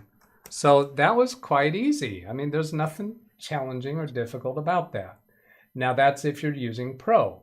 If you're using Home, you're not going to get that question about whether you're going to use it for personal use or for I'm going to join a domain someday. And then password, I'm not going to put one. Then location for a computer that's installed in or going to be used in a home environment, I don't turn location on or find my device. No, excuse me, I said that backwards. Location, yes, because I want like map services and find a store near me, that kind of stuff. Diagnostic data, I usually turn that off to say required only. Inking and typing, I never use that. Tailored experience, I kind of flip-flop on that. Advertising ID, I usually leave it on. I would not argue anyone out of that if they want to turn it off. The only thing I leave on is location, period. That's all I ever leave on. Yeah. And that's absolutely justifiable. I just don't care too much one way or the other, but those are the way that's how I'm doing it these days. All right. So going through what Jim, you said you thought Pro is still making it difficult. Did that show you anything different than what you've been doing? Because maybe you haven't been saying that I'm doing a business, I'm going to join the domain. No, I've never used that method. Number one. Number two, I seem to vaguely remember, I could be remembering wrong, but I think the last time I did a fresh 11 install for Pro, I seem to remember having some difficulty getting past the Microsoft account. All right. And if you don't go that route that I went, I think you would have difficulty with it. And I can't say that I've tried doing the a@a.com when going down the Pro road and saying that I'm going to use it for personal use. So it might be a different experience that way. I don't know. Because every time I've done Pro, I've gone this route. Mm-hmm. If I go home... Well, the laptop I just got had home on it. Yeah. So there was no quote unquote getting around it. The Shift F10 didn't work. None of that worked. But yeah, the a@a.com, or I used something different, but yeah, the same thing. You put in a fake email address, you put in a fake password, it goes, something went wrong, and the next thing you know, it goes, who's going to use this device? Now I do know that I tried a fake email address, not a@a.com, but just something random. And that did not work for me. So once I found that a.at.a.com, when I heard it from somebody, I don't remember who it was, they explained that this is a special email address that will take you down this road. So I don't know if you can just put in any random false email address. No, the one I used was no@thank.you. Okay. And Greg M puts in chat, apparently a@a.com is for Microsoft developers to bypass the login. Okay. Yeah, maybe that's it. But it's just simple. Got a big smile from Sam and a thumbs up. All right. We're about ready to shut down here. Anybody got last comments or requests? Was there anything in chat that you want to guide my attention to? I'm not going to try to read through it all. No, just I want to find out if Sam got found if it was one software package or if everything is back installed. It was software. So I installed all the Toshiba software of Dynabook. I reinstalled all the software again, and no tablet mode issues. I fold into a tablet, it becomes a tablet. I go back to desktop mode. Into a laptop, it switches back to desktop mode. So the computer's fine. And with all, you reinstalled all of the software. Yep. Right? Back again. Yep. So the solution is uninstall the software, reinstall it, and it'll work fine. Yep. Wow. That's pretty much it. Sam, are you going to go back to any of those sites that you Google searched and let them know the answer? Probably not. But specific to the Toshiba laptop, and it's probably a one-off. For the rest of the machines I got donated were Lenovo's or HP. All right. Well, I'll tell you. Did you change the order of install for apps? Ran Israel is asking, did you change the order of the installation of those apps? Maybe that's a possibility. But I cannot remember. All right. I'm going to guess you're not going to go back and try it over and over, different variations. No, I'm definitely not. All right. Very good. Well, hey, I'm thrilled that got solved. I really didn't expect it was going to happen. I thought we were going to wind up telling the recipient, hey, tough. No, I wouldn't do that. Quick, make 10 image backups. If you get it working, first rule of technician is if it ain't broke, don't fix it. Ran Israel putting something else to you, Sam. Quick, make 10 image backups. Oh, great. Next time, make 100. Oh, dear. Well, maybe make one. Nah, it's all right. Computer's fine now. Yeah, because if it happens again, it as you continue preparing this computer, it's possible that it might glitch again. You don't truly know what caused the glitch in the first place. Correct. So, but from memory, it was an OEM software that caused it. Well, you installed an OEM software, and then that's when you noticed the problem. But what actually caused it? Related. It certainly was related to that. But you've got that same OEM software in place now. Has it just not been triggered in the same way that it got triggered previously? You have tried the tablet mode and brought it back out, and that's all been successful. But was there some other tweak? Were you wearing a different color socks the first time around? First of all, I don't wear socks, and second of all, TMI. Yeah, it could have been just a different option or something. But my prediction is that I installed a driver when installing those software. Then when I did Windows updates, uninstalled the software, then reinstalled. It kept the newer driver, hence. That makes a lot of sense. That very well could be. And there may never be an issue with it again. All right. Well, hey, thank you for bringing that. No, I thought it would be a strange, interesting one. Yeah, and it was. And Londog saying, well, wait till you get a Microsoft update. Yeah, maybe the next update Tuesday will blow it up again. Oh, yeah. Tuesday. That's never happened. No. Not to any of us. All right, gentlemen, I will ask you to say goodbye to the audience and we'll shut down. Good night, Gracie. Bye, everybody. All right. Thank you for participating. Certificate of completion will be mailed to your address on record. All right. There's the email address if you want to send a question for myself in the chat room. Or if you got a situation that we can work on. And thanks for hanging with us. All right. Have a great weekend, everybody.